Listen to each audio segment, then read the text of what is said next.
আমি ওই গরমা সাপটা নিয়ে এসেছি। আমার ছেলে ওই খড়ির গজা ওঠাইছিল, খড়ির গজা ওঠার কারণে মানে সাপ বাইরে চোরের মধ্যে কামড় দিচ্ছে। এই কামড় দেওয়ার সাথে সাথে আমরা এই হসপিটাল নিয়ে এসেছি।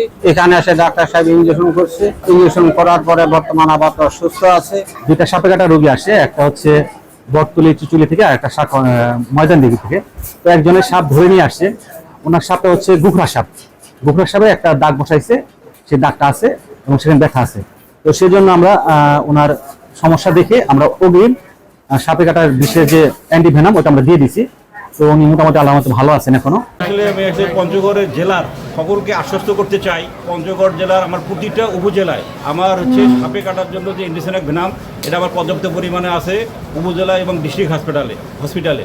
যদি ও কখনো কারো যদি এরকম কোনো প্রকার মানে সাপে কামড় দেয়, সেটা বিষধর হোক বা অবিষধর হোক, আপনারা দয়া করে আপনারা আমাদের মানে ইমার্জেন্সিতে আসবেন।